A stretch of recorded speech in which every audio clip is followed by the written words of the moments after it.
Hello, fellow fantasy sports fans. Welcome to MFSN The Hub's Fantasy Baseball Strategy Show every Thursday at 4:30 p.m. Eastern, 1:30 p.m. Pacific. Of course, we had to reschedule last week. Thanks for bearing with us on that.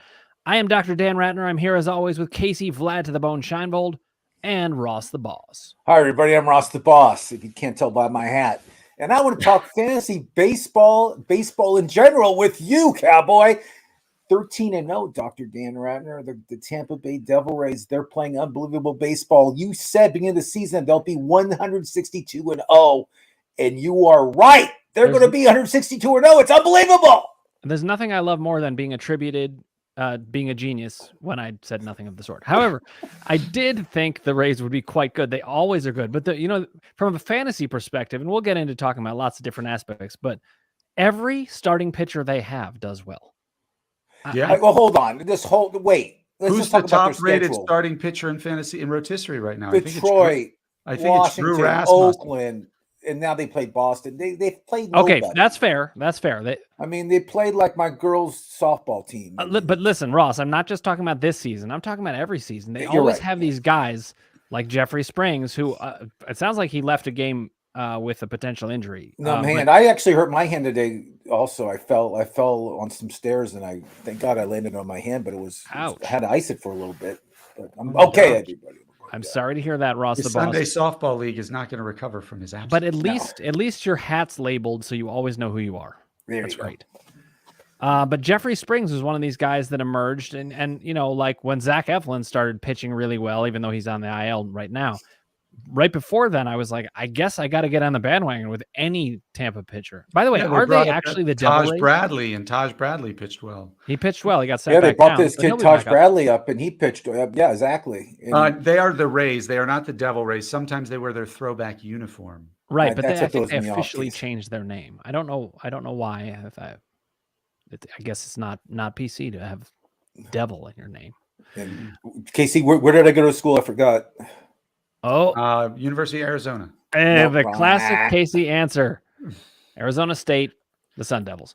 Yep. Phoenix, let's talk about some other headlines for the blind.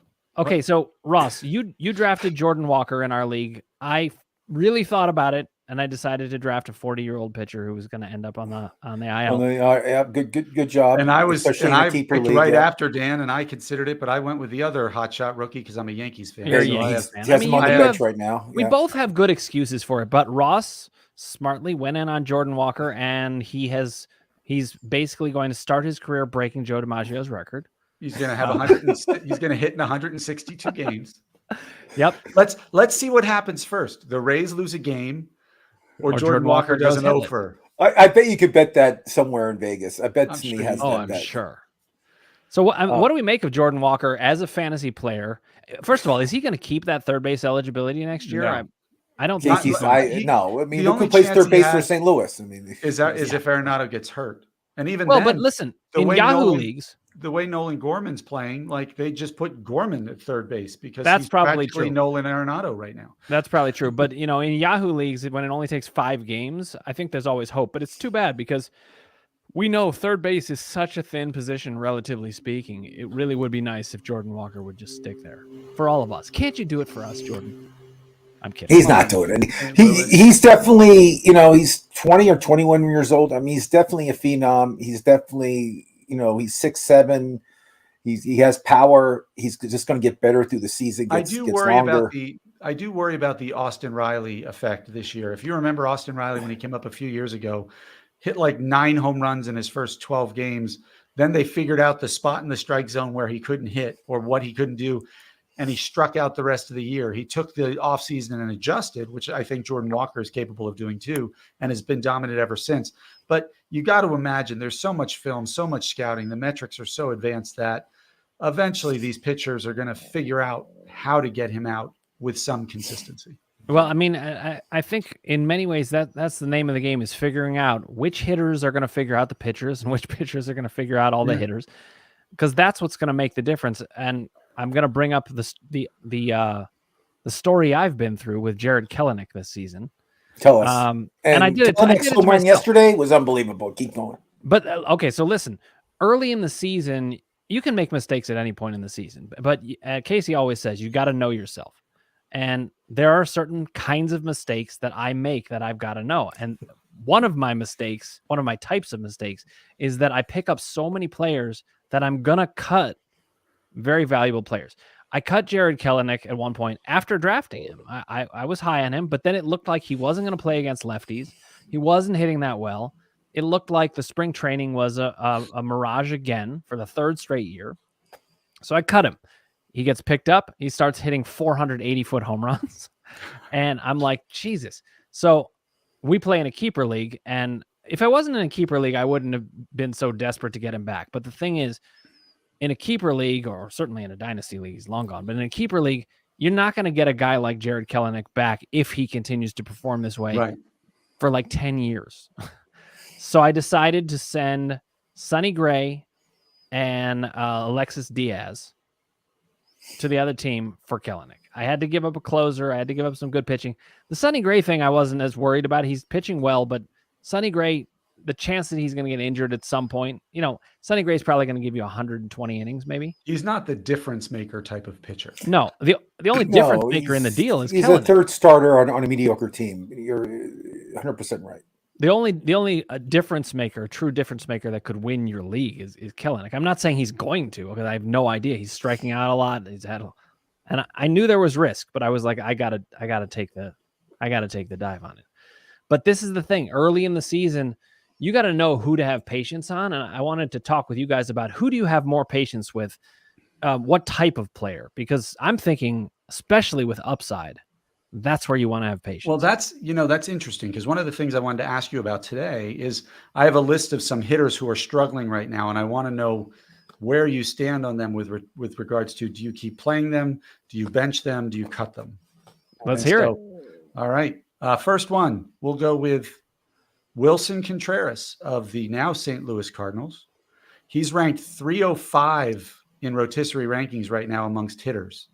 This is a guy who's always been a top 5 fantasy catcher. He's never hit for a high average, 250, 240, that range, but he's giving you good power, consistent RBIs, and playability. He is like the 19th or 20th ranked catcher right now. Okay. How do you feel about him? So patience. The Cardinals are at home this week. They're playing Pittsburgh starting today. Let's see what happens this series coming up. Let's give him a little more time. That's my theory. I would keep him. Okay, I would definitely keep him, and I would keep him at least until the end of April. Because catcher's so thin, and the guy has put up numbers in top 5. Listen, pick up another catcher. Pick up a guy like Jonah Heim. That's fine. Play Heim for a while. You don't have to start him, but I would not cut him. Absolutely not. Okay. Ace, what about you? I would never cut somebody who's been a top 5 catcher just because the catcher's position is so thin. And there's not a lot behind him. There's some, and you're right, you can get by with somebody else in the interim, so I wouldn't cut him either. Well, I'm just going to add one other point. This early in the season, you cannot trust these numbers. Not enough has happened. You've got guys who, I'll have to look at some numbers, but you've got guys who are great players who have like 3 RBIs on the entire season, just because it hasn't fallen that way. Yeah. I mean, I have William Contreras. He's hitting for decent average. He has 3 RBIs and nothing else. That's not that good either. No, okay. It's April 13th. Guys, remember, it's April 13th. Let's not get ahead of ourselves. All right. Casey, what's the next one? Gunnar Henderson, the preseason darling for Rookie of the Year in the American League, shortstop, third baseman. He is striking out 40% of the time right now. I saw that. And he's just not performing. Do you think Gunnar Henderson, now in a dynasty league or a keeper league, that's different. Let's talk redraft leagues.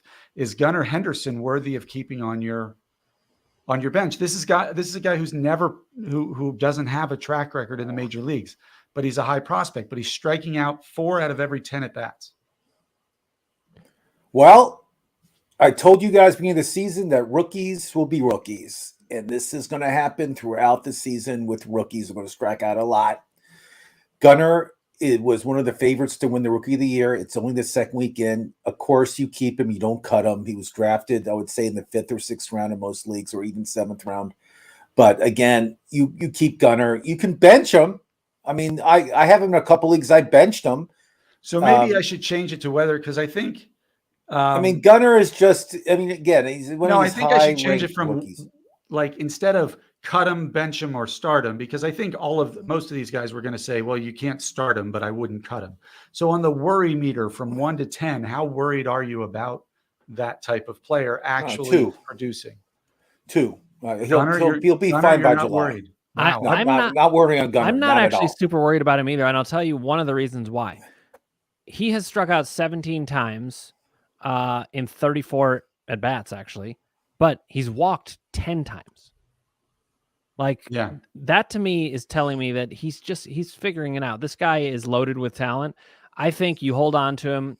Of course, you bench him. He's batting 147. He's unstartable right now, but he's third base eligible. He's got huge upside, and this is the kind of guy I think it could take him a couple months to figure it out. But I think he's going to figure it out. Now I'm going to go so I did a guy in the prime of his career, somebody at the beginning of his career. Now I'm going to look at somebody who's been a stud, but is he falling off the cliff? Jose Abreu. Ooh. Struggled last year. Power was down. Average was down. This year, his exit velocity is all the way down to 86, and he's striking out 28% of the time. How worried are you about Jose Abreu hitting that proverbial cliff where he suddenly is, because power was and RBIs is what kept him valuable? Well, he has no home runs this season. I saw that. With an 84 mile per hour average exit velocity. Yeah, I mean, I'm worried. What I've seen with Houston and with the change of scenery, I thought he would have a lot better year. But again, we're not going to do anything drastic quite yet. But if there's so much talent at first base that you can grab, that you can maybe bench him for maybe a couple series until he gets his swing back. I think you bench him. You hope for the best. But how worried am I? I am worried. Like when you're a veteran and the exit velocities are falling and the performance just isn't there. I mean, he's hitting for average, but it's kind of reminding me of what happened to Miguel Cabrera. At one point, he just wasn't hitting for power anymore. And if a guy like that isn't hitting for power at first base, he's pretty hard to start. You need power at the first base position. All right, I'll do one more, then we can move on. He's on the IL now, so obviously put that into perspective. But Michael Harris, everybody had him as a top 10, top 15 outfielder. He's got a 67% ground ball rate, no home runs. He's always been a ground ball guy, but he's not elevating the ball. We've seen what that's done with power hitters. You look at Vladimir Guerrero Jr. in his rookie year, hit the ball hard as can be, but everything was on the ground. And so it really undermined any possible fantasy value. Do you worry that Michael Harris just isn't going to elevate the ball this year? Well, Ross, he's such a young guy. Michael Harris, the second or third, whatever it is. Second, yeah. I think he'll be fine. I was never high on him that much as everybody else was during the draft. I thought he was very overrated. And all of a sudden he's like in the second and third round he was going in, and I just didn't get it. But I feel that, of course, he's on the AL, so you're not playing him anyway. But let's see when he comes back. Let's see where his swing's at. I think it was 2020 fine. Last year, so I don't think it was. He was really 2020. He was 2020 in like 440 at bats. Yeah. Hold on, let's get a question in from Albert Mariquin. Good to see you, Albert. Albert asked the question, and this is right up my alley. Albert, you'll like this story. Do you guys think Jared Kelenic has finally figured it out? So at the beginning of the show, I actually talked about the fact that I drafted Jared Kelenic thinking, listen, this is an upside pick. He wasn't starting against lefties. He wasn't hitting that well. I foolishly cut him, and I had to go back and trade for him. It's one of the downsides of my game is I move on too fast from people, and I'm always cutting good players. Hopefully I pick up some good ones. Here's a list of people that Dan cut in the past 10 years. Mike Trout, Aaron Judge, Julio Rodriguez. Completely untrue. These are as untrue as my Nostradamus predictions. Justin Upton. That Ross referred to. So do we think Jared Kelenic has finally figured it out? The reason I traded back for him is I think that he has. He's striking out a lot, but I think one thing I really liked about him is I read up on him and read a couple of articles. And one of the things that I really liked is that he's a very hard worker at his craft. So he spent a lot of time thinking about how do you win each pitch. And I think one of the problems he was having actually is he was tinkering too much, but he's starting to figure certain things out.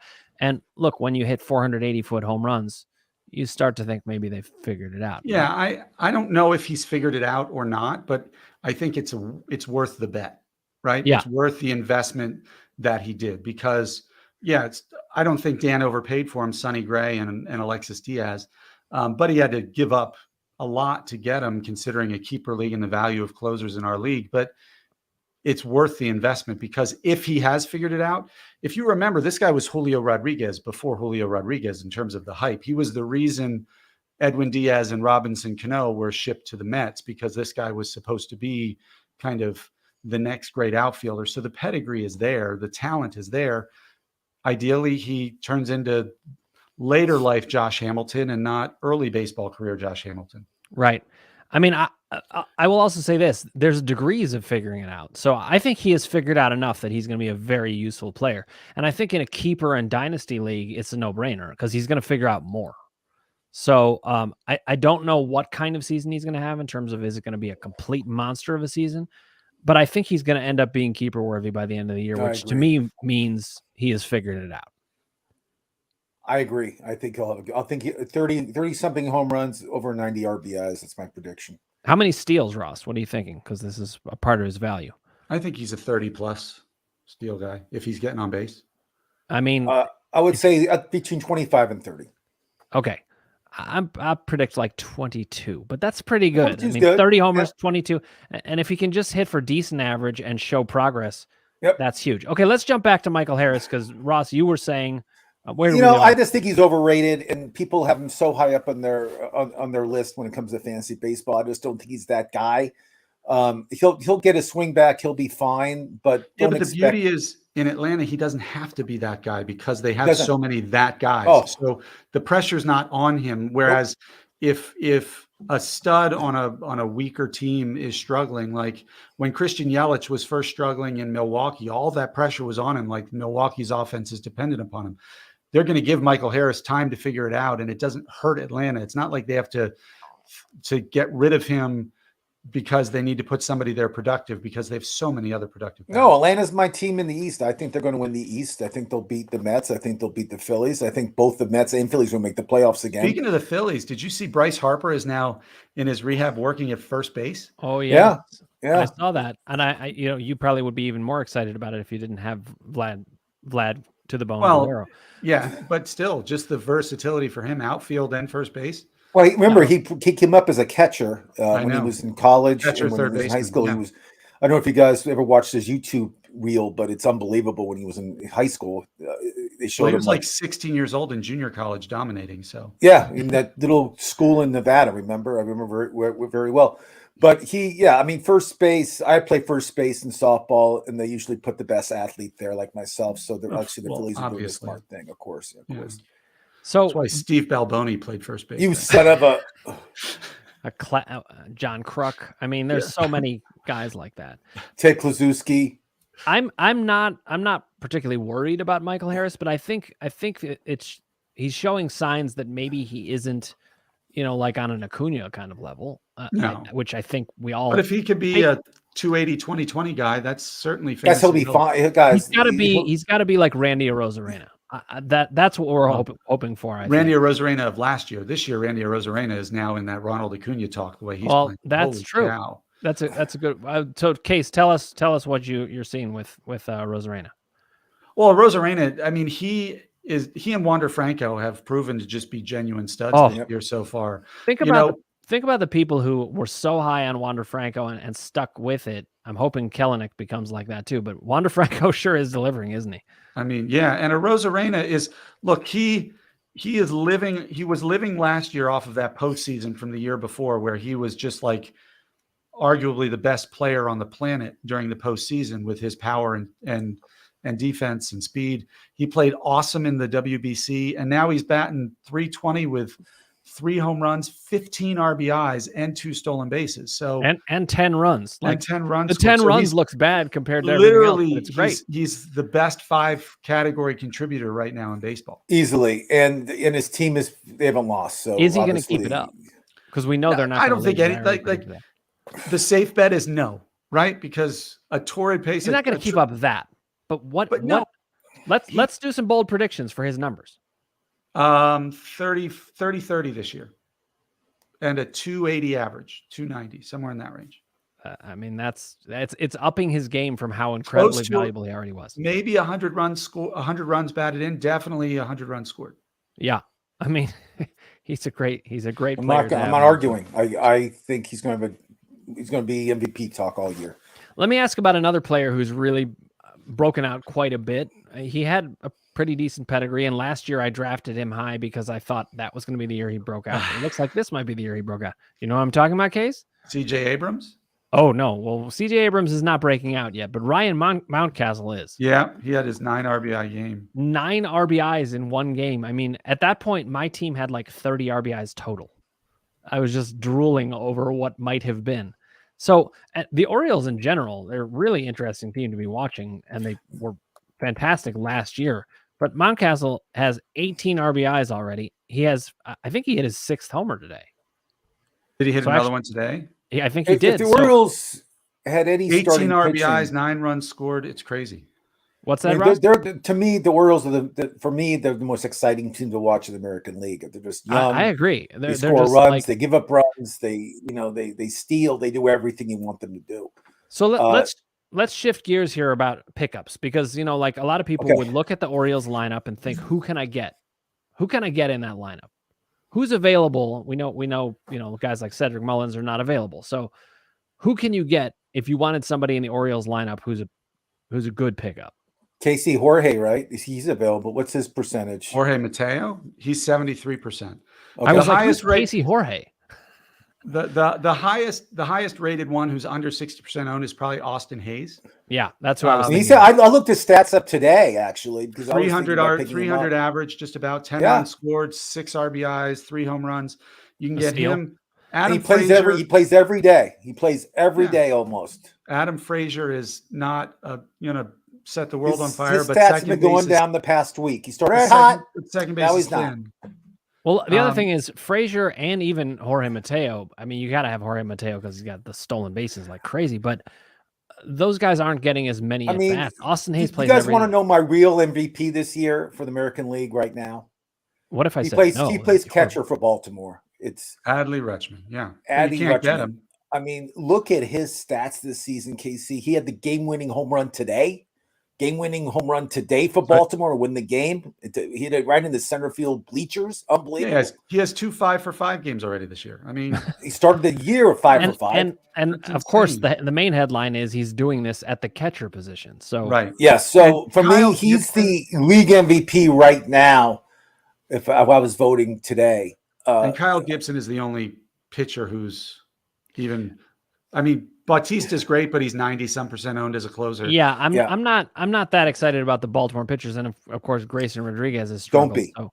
Yeah, it's the Baltimore lineup. All right, let's talk about other players. It's early in the season. We know you've got to pounce on certain players because I want you guys to mention some players that people should pick up that you think are never going to be available on the wire again this year. Because you're going to have guys who are really hot. Like let's take like Brandon Marsh. He's on fire. He may be a great pickup for now. I can imagine him ending up back on the wire very easily. Well, okay, I'm going to name somebody I named on Tuesday. And who is it?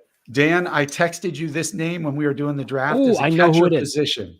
I know and who I it said, is. this guy is going to end up higher than anybody you pick at the catcher position with this spot. And that's I was going to give you credit for this. And that's Logan O'Hoppe, the catcher for the Angels. The kid was a top prospect in the Phillies organization, went for the Brandon Marsh trade, ironically, since you just mentioned Brandon Marsh. And he's going to be a top 10 catcher all year long. He's got power. He hits for enough average to make himself stick.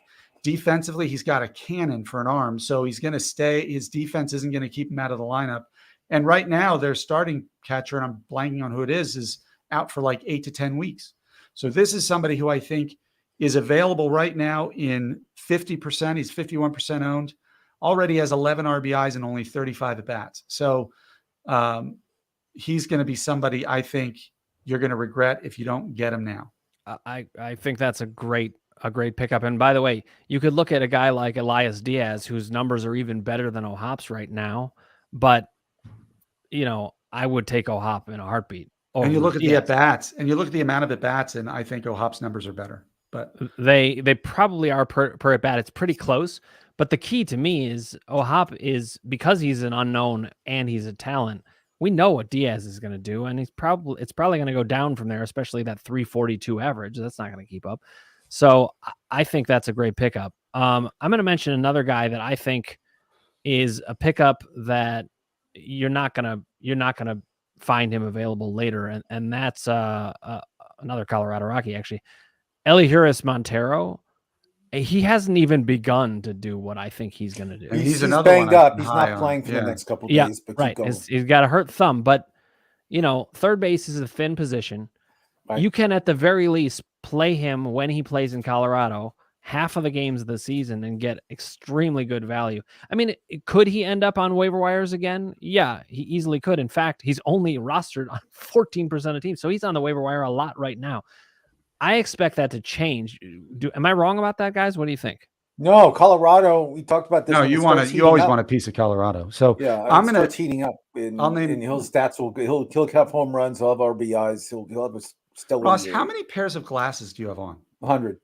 A couple other third basemen. Evan Longoria. This is a streaker. He's sitting over 400. And I know he's an old guy. I'm not sure. Did you guys ever see that video? Third base of him. Did you see that video of him catching the ball with the reporter? It's insane. Yeah. It's like something. It's like he's not even looking. He just sees it out of the corner of his eye, and like it's one of the most insane videos I've ever seen. It looks fake. Yeah. Okay, have you guys seen the new bat boy for the Yankees with the long hair and the stash? Yes. Yes. Now, I did my Michael research. Kay. It was funny. I was watching the Yankee broadcast of that game, and Michael Kay is complaining because he's not compliant with the Yankee the dress code. But so basically, I did my research. I found out. So the guy's in a heavy metal band. He actually works for the Indians, but for some reason, Guardians. The Guardians. Anthony Rizzo. Anthony Rizzo loves his band. He's in this band that Rizzo wears the T-shirt.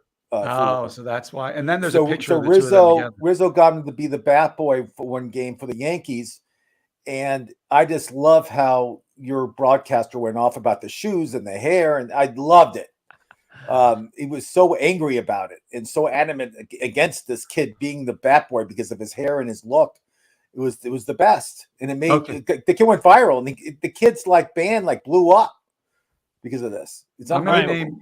I have one more player I want to name who's and then we can answer Albert's question. Sorry, Albert, bear with me. And this guy's not even in the majors yet, but if you don't get him now, I don't think you're ever going to get him. And that's Brett Beatty. Brett Beatty of the New York Mets. Never heard of this guy. Third baseman in the system. Last year in the minors, he batted .315, 19 home runs, 943 OPS. He tore it up in the spring. Great numbers this spring.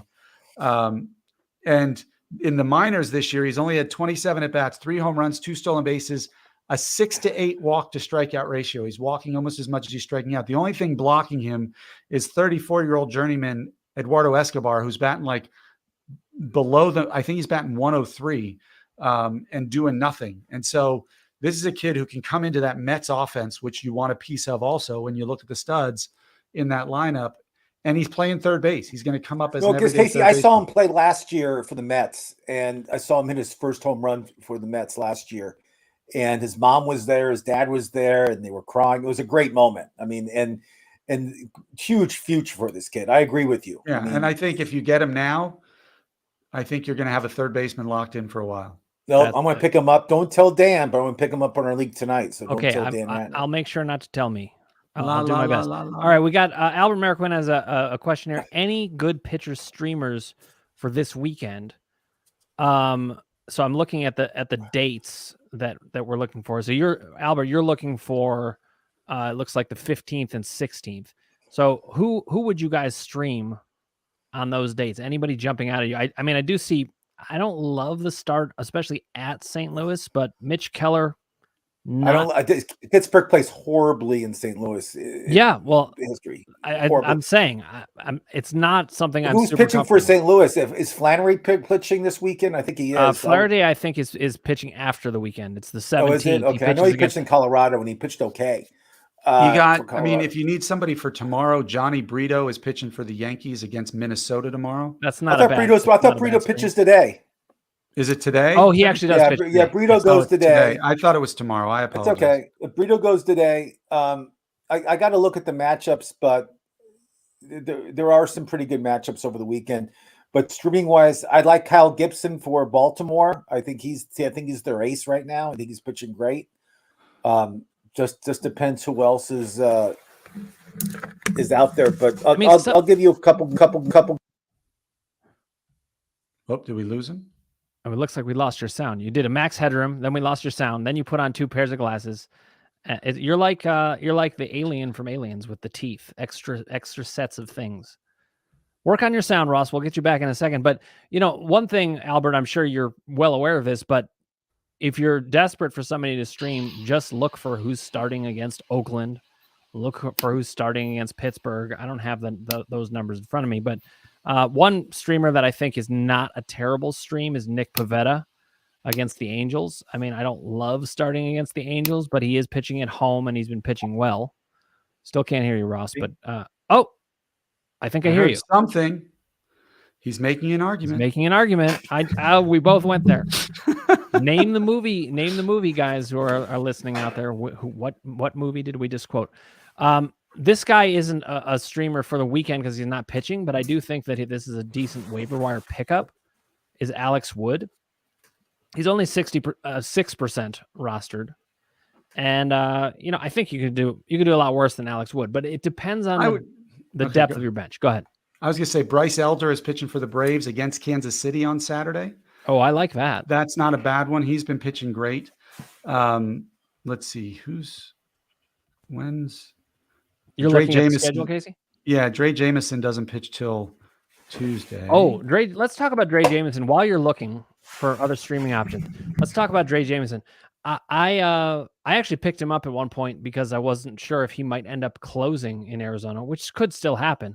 But I think Chafin is going to take that job. He has it right now, and I think he's going to keep it. But Jameson, I'm hoping that he could be the next Christian Javier, where for a while he just pitches in middle relief. Yeah, he's their swing guy for a while. And those are really valuable innings, if he's pitching that well. So I think Dre Jameson is kind of a priority pickup. What do you guys think? Yeah, I think he's definitely a priority pickup. Dan, I wanted to ask you, because you're the Guardians guy, and I don't know as much about him. Cal Quantrill and Zach Plesac are pitching Friday and Saturday at Washington. Ooh, okay. Well, listen, if they weren't playing at Washington or didn't have that great matchup, I wouldn't be so into them. But I could definitely see starting either one of them. I don't know that I'd want to start both. Okay. I really am not. You guys know that Cal Quantrill is 14-0 in Cleveland as a starter. Is that right? I did not know that. No. Yeah. His stats at home are unbelievable, but away is horrible. So take it or leave it as you want. But I mean, it's just like he's night and day when he goes on the road. So don't bet him on the road. Yeah, go ahead, Case. I was going to say, with the Yankees, you got Domingo Germán going against Minnesota this weekend. That's in Yankee Stadium. The Yankees have a history of owning the Twins. I mean, if you remember, at one point they had beaten them like in every playoff series. They hadn't won a playoff game against them, and they were like 0-9 at one point. But so that's somebody you could consider. I'm just looking for who's playing weak opponents. By the way, if you're gonna pick a Guardian of those two pitchers, I would go with Plesac. I don't love either, I have to say, but it's not a terrible play. Taijuan Walker for the Phillies is pitching at Cincinnati on Friday. Oh, I wouldn't touch that. You could get, yeah. I don't want anybody in Cincinnati. I mean, yeah, Reds pitchers maybe, but not really. Just one. Yeah, just Graham Ashcraft right now. I like Graham and Lozalo. Michael Diego against Milwaukee in San Diego. San Diego and Seth Lugo is pitching Saturday. Those are two guys who aren't over 60% owned. Well, I would say Seth Lugo is not just a streamer. He's somebody that I'm interested in getting on my team potentially. Tony Disco is pitching Saturday against Detroit. Yeah, his numbers are I think he's around 63% now, but he's available in a lot of leagues. So those are some guys I would look at streaming, Albert. Those are the, and I'm looking at who's pitching for whom. So, all right, let's get back to players to pick up now that you think are not going to be available later. I wonder, actually, I bet you Aroldis Chapman is he's over 60%. He's 63% now. Okay, definitely last call on him, because even if he doesn't end up closing games in Kansas City, which he is going to close some games in Kansas City, I'm sure, he's going to get traded to a contender and he's going to close. Okay, I have to name somebody, another one. He was just called up yesterday, who I talked about in the preseason. He's, if Euclid was the Greek god of walks, they called him the French emperor of walks. Edouard Julien, the second baseman, who was just called up for the Twins because somebody went injured. I forget. Kyle Farmer got hit in the face. Yeah.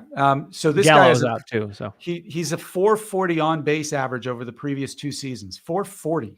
Last year in the minors, a 300 average, 441 on base, 17 home runs, 19 stolen bases. The guy's never been an issue with his bat. His glove has been questionable, but they're going to put him at second base.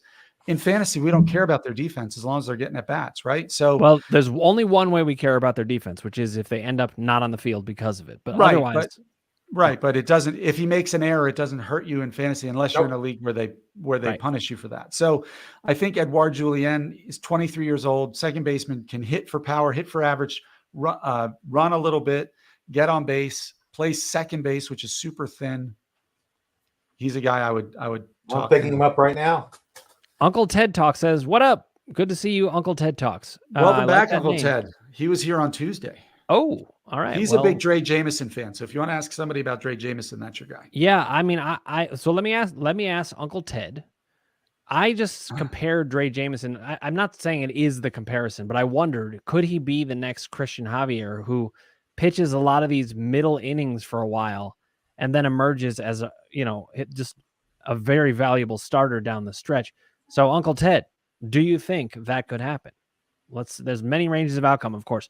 Back to guys to pick up. I don't know what to make of this guy yet. I've talked about him in the preseason when we talked about outfielders. TJ Friedl just keeps on hitting. Yeah, I don't know if he's going to be a guy that you say if you don't. No. I agree. I don't think he's. But he's worth a roster spot. TJ Friedl is going to be on and off the waiver wire a lot of the year. I was just asking, what do we make of him? Now, here's a guy that I do wonder, he might be somebody that you pick up and he's never going to be on the wire again, which is Nolan Gorman. But I don't know what to make of him either, because I rostered him all of last season and he was a disaster. Well, so, he could be that. He could be following that Austin Riley pattern, right? This guy who was known for his bat, came up, got exposed early, couldn't adjust, went into the batting cage over the winter and kind of corrected where they were. I mean, the metrics work great in both ways, right? These guys, for the pitchers, they can identify your weak spot. And then for the batters, these guys, if they look at enough tape, they're going to say, okay, here's the glitch in your swing that is causing them to be able to beat you. If you fix this thing, you're back to the Nolan Gorman of single A, where he was just a beast. So I really like him. I really do. I don't see a situation. The only issue is going to be playing time, because they have Brendan Donovan, who they like at second base, although he's struggling now, but he's an on-base machine and a top of the order guy. They have Arenado at third. He's not going to go there. Tommy Edman at short. So the DH helps, but when you have Carlson, O'Neill, Jordan Walker, Lars Nootbaar, like you have an outfield, it's a question of playing time. Is there enough space for him? Yeah, I think St. Louis, they started off really bad. They're just about hitting again. They were Coors Field earlier in the week. They took 2 out of 3 in Colorado, and I think the bats are coming alive in St. Louis, even though they started out kind of slow. And we should see an upswing with him, and even like Goldschmidt and people like that will start hitting the ball 100%. All right, now back to Dre Jameson. I assume we're not talking about Nolan Gorman with this comment, but Uncle Ted says, reminds me of Tim Lincecum, 6 feet, 160-pound flamethrower. Listen, if he ends up like Tim Lincecum, take 5 years at Tim Lincecum, right? And by the way, that bat boy reminded me a little bit of Tim Lincecum, except with the mustache. In the red shoes when he had the long hair. But I hope he ends up being. He has more of a Mike Clevenger look to me than a he has a very Mike Clevenger look. That's a good call. All right, now I'm going to bring up one guy who I think is on the borderline of, is he going to end up being rostered everywhere for the rest of the season? And that's Bryce Terang, second base, shortstop, Milwaukee. He's a young talent. He could easily not only end up on the wire for the rest of the year. I mean, he could be there the whole year if he's not hitting, especially if he's not playing. I like him. I know Casey and I both talked about him. We both like him. He can steal bases. I think he's going to stay. I think he's going to stick. I like him. Especially because of how well Milwaukee's offense is playing with him in it. Like, Milwaukee was going to get to the postseason, if you asked everybody in the preseason, because of their arms, because of Woodruff, because of Corbin, because of, fastball Freddie. But their offense is dynamic right now, and I don't think you want to upset that chemistry. So I don't think they're taking him out anytime soon. No. Yeah, so to me, he's somebody who I think right now he's 33% rostered. I think that's going to go up to 60 in probably about 2 or 3 weeks. Yeah, it should. It should. How's that? It should. But, it's funny. People's attention spans wander. Like in fantasy baseball, you're going to find managers who in the middle of May stop paying that much attention. It's hilarious. So you pay attention on the wire. Ross always makes this point, and it is a great point. Don't just pay attention to who's out there. Pay attention to who gets cut when they pick somebody up, because people are dropping players all the time that they should not be dropping. Like some people drop Jared Kelenic, who should not. My one mistake, and I paid dearly as always. All right, let's other pitchers, hitters that you think are worth picking up right now, because I would think, especially early in the season, you want to at least be trying to find somebody who's probably going to stick, not just the hot hand. Sometimes there's a guy who's a hot hand, like Brandon Marsh to me qualifies. He's hitting so well right now. I'd love to have him in the lineup. I don't mind if I end up cutting him later if he just doesn't play that well. Yeah, I think Geraldo Perdomo might be staying for real in Arizona. Like, he's been playing really well. He and Josh Rojas both, honestly, they're the kind of third base platoon, and both sides of that are just producing right now. So I don't see. I think both of them are probably worth a waiver wire spot. But Perdomo is available in 75% of leagues. Rojas is only available in 50%. So one other guy that I think has a decent chance of sticking that nobody's really talking about is Chas McCormick. Anybody in that Houston lineup, and he's hitting at the top of the lineup right now and stealing bases. And he's going to stay in because nobody else can play center field there. So right. So he's not going to come out of the lineup because his defense will keep him there, even if he's struggling. What's his percentage at right now? 24% rostered right now. Batting 275, 2 home runs, 4 stolen bases. I mean, no, he's on the stat sheet every night. He gets great numbers. It's a great pickup. I'm going to pick him up right now too. Don't tell Casey. Oh, by the way, Minnesota, Edouard Julien is batting leadoff tonight at Yankee Stadium. So, yeah, and I think Julien also is extremely appealing because he's got a lot of 2020 potential pretty easily if he gets playing time. I think. We'll have to see. Casey, your guy Buxton is hurt again. But it's not serious. He ran into the second baseman. It could have happened to anybody. Yep. I don't think he'll steal a base this season. I really don't. I don't think Buxton will get the steal sign once during the season. Uncle Ted has weighed in on Johann Avilado. I like Avilado for Pittsburgh. He's one of the Pittsburgh starters. I'm a Mitch Keller guy. I think Mitch Keller, developing a cutter, has figured it out, and he shut down Houston on Tuesday. That's not easy to do. I would want Keller probably most out of the Pittsburgh 3, because Contreras would probably be the third one of those 3. But I like Oviedo also. Oviedo, I saw his last start. He looked great. That's not a knock on him. I just prefer Keller. Pittsburgh lost their best. I think their best off. Well, Brian Reynolds is playing out of his mind right now. I mean, he's in the National League. He could be talks about MVP just because what he's doing in Pittsburgh. I think they're 7-4. And Brian Reynolds, but also like O'Neal Cruz going down. We all thought that's going to hurt Pittsburgh a lot.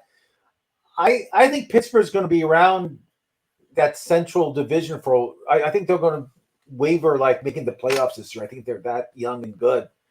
I could be wrong, but I like the young teams that have a lot of enthusiasm like Pittsburgh does. So Uncle Ted points out Johann is starting pitcher and relief pitcher eligible. At first I was like, what's SPARP? Did I not know something? That's a stat. I am Spartacus. You have to understand how your roster is constructed and what you need. I think a guy like him, especially actually if he ends up pitching relief innings at starting pitching, that's amazing. Uncle Ted says Andy Rodriguez coming up for the Pirates. Let's talk rookies for just a minute or two here, and we'll wrap up here. speaking of Andy Rodriguez, what do you expect from him, and what other impact rookies are we going to see soon? Well, Casey's our expert with guys in the minors. Well, I already talked about. Well, then let me ask you a question. Let's first talk about Andy Rodriguez. Andy Rodriguez is he was drafted very high. I remember when he was drafted. I mean, this guy is the real deal. I'd be curious to see when he comes up and he gets a shot. But long story short, he is one of these future stars. There's no doubt in my mind. Yeah, he's a catcher, and that always helps when you're a good offensive player in a position that is. Speaking of that, Francisco Alvarez has been up for a little while. I think he's going to qualify a catcher soon. He's been stuck at that utility position. I hate that utility spot. It's very annoying. The worst. Let me ask you guys a question, and then we'll get to Uncle Ted's next question. But Andrew Painter has resumed throwing. What do you guys think about picking him up? I mean, because once he comes up, he's a Phillies phenom, right, Casey? I mean, we talked about him before the draft. Yeah, I mean, the guy was considered at 19 for the starting rotation before his forearm strain. So there's the talent's there. If he gets the clean bill of health, it's worth picking him up. I don't know. I don't know if he's going to pitch this year for the Phillies. I don't know. Yeah, and I certainly hope he doesn't have a setback of any kind, but they're going to be very careful of him. Okay, Edis Leonard. Dodgers shortstop for the Dodgers, yeah, coming soon. Uncle Ted says Trey Turner 2.0. Then he also mentions Gavin Stone, Evan Carter, and Yuri Perez. I like Gavin Stone a lot. Another pitcher. You guys know how I feel about Perez. I talked about him. Yeah, you have his poster on your ceiling when you go to bed. I have him tattooed on a place I can't show on TV. Exactly. Casey keeps his poster right in front of his wife. It's really problematic. Don't do that, Casey. That's bad for your relationship. But yes, I mean, the thing with rookies, though, I say this every time, is that, it sounds like Uncle Ted is a lot like me, and he loves the hype of the hotshot young player. So he and I would probably be very poor co-managers. Yeah, exactly. We'd have 25 prospects and two. But I do want to make one distinction, which is I think there's a much higher chance of rookie pitchers making a big impact than rookie hitters. It can go either way, but we see rookie pitchers come up and do a very good job right away. So a guy like Painter, Kyle Harrison is another one that I certainly have on my radar just because of the huge strikeout potential. Uncle Ted mentions Bryce Elder, who's up and pitching now. Him. Yep. So, guys, I think we've covered a lot of ground. We've given people great ideas about who to pick up. You stay on your toes, especially at the beginning of the year. Really, if you want to win in fantasy baseball, you're going to need to stay on your toes all year. You got to go on the internet every day and look at your team. You really do. You can't. And you know what I do? Base football. At the end of the night, we play on Yahoo. Usually, I turn on Stat Tracker and I just go through each game just to note what happened here, especially if I'm looking for a closer. So what time is this at? So I can text you and I can give you a bad time. I'm up all hours of the night. I know you are, but what time do you go to your computer and do your fantasy baseball stuff? Oh, that will probably be about 12:30 my time. So 9:30 my time. Okay, that's right. Okay, good. Uncle Ted says, "Love the content. Keep up the great work." #Ross the Boss. Thanks, Uncle Ted. Thanks, Uncle Ted. Really quick before we leave, let's talk about NBA playoffs. Did you guys watch the OKC game? This happens every day. OKC game. OKC won last night, and they were. Oh no! I'm losing my signal. They were the underdogs, and their average age is 22 years old. Isn't that crazy? That was weird. Casey just announced that he was. He hates NBA. He hates NBA. It's like that's what happened. He lost his signal. He doesn't watch any NBA. He hates it. Did you see that Charles Barkley bet? I think it was like $1 billion or something with Shaq that the Heat would win over the Hawks. And the Heat. We'll talk really quick. The Heat to me is just they're going to lose in the first round in the playoffs. That's it. Yep. They're not a good team. They really aren't. All right. Well, I'm loving baseball. We can always talk about baseball, and I'm loving the NBA playoffs because all starts up on Saturday. It's going to be great, and but baseball is going to be great throughout the whole season. So yes, keep watching. All right. So Ross, you and Casey do a Tuesday show. That's at 4 p.m. Eastern, 1 p.m. Pacific. We'll be back here Thursdays, 4:30 p.m. Eastern. 1:30 p.m. Pacific. That's me, Ross, and Casey, where we concentrate especially on waivers. But we talk about everything. talk about strategy and everything. Thanks for watching, guys. It's been a pleasure. Ross, it's been a pleasure working with you, and Casey too, even though he's gone. There he is. Labels his own hat. I sell these on the internet, so if you guys want to buy one, they're $19.99. Good hanging